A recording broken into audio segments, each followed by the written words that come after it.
sur cluboriginal.com. Merci de votre fidélité. 5 minutes avec César Ngadi. Il y a un peu de Kangi Masolo Mikolo parce que ma campagne politique ils a jeté parce que Batumusu Bando Mona Netio Nganazo Sala Jeme Batutu Sikoyo. Donc Bazali, tout le monde est d'accord avec César Ngadi. Donc na pesi ba combattant Nyoso tout Mbote au Bazali dans le monde entier au Bazako Bengangai na ba nos combattants au Bazali ko Bengangai. 5 minutes il y a Lelo Tozali Kolobela le 31 décembre. Le 31 décembre, Congolais surtout, il faut Ayeba, que Kabila, il faut Akende. Donc 2018, présent on a Kabila, il faut Akende. Donc binomo bomoni, basango oyo, ba pesa qui est comme prolongation, na basango bango moko ba telemelier ba lobi ba ko marcher.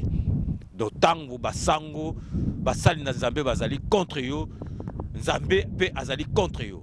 Donc, binomo bomoni vraiment que basango balobi ba ko marcher les 31. Donc peuple congolais bo bangate parce que Kabila azosaka na biso parce que peuple congolais musala na eko banga soka bimi muke ba bimiseli bango ba char de combat ba pomper bango mai bazongi. Peuple congolais mbalo il faut décision zala tant boza ko bima wana.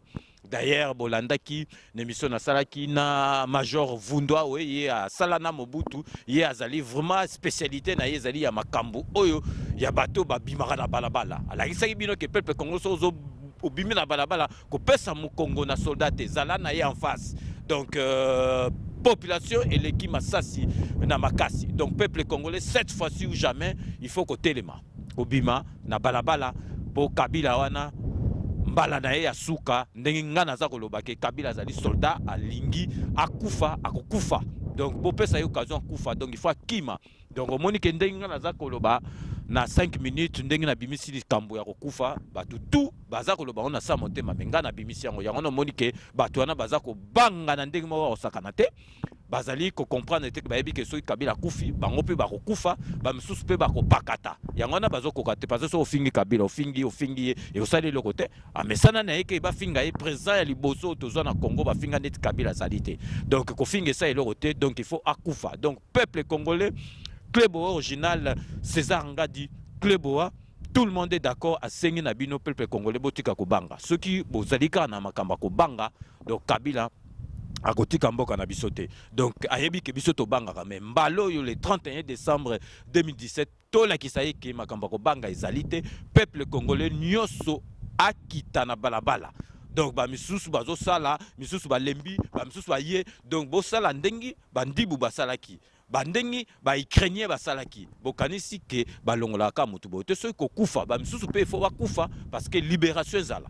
Donc vraiment peuple congolais ngana zo senga bino cluboriginal.com ezo senga vraiment bobangi to longola yango bobangi soki tozaka na bobangi ndengi bato bazol ba César Ngadi yo kensuki sasa te César Ngadi zo banga te so tozo banga okufa bon bato bakufa mutu tout akokufa soki lelo okufi kutu pona mboka nawe ezali esengo mingi.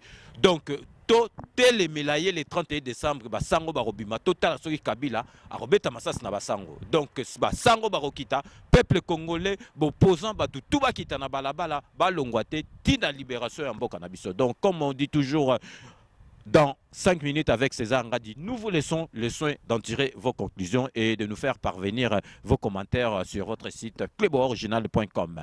Derrière la caméra, c'est Beauté Image, le meilleur de Paris. Nous allons nous retrouver très bientôt. J'aurai donc le grand plaisir de vous retrouver pour un nouveau numéro de 5 minutes avec César Ngadi. Mais n'oubliez pas, tout le monde est d'accord et il en restera ainsi pendant longtemps. À très bientôt. Beaucoup vivre en Kabila en 2018 à Rokufa.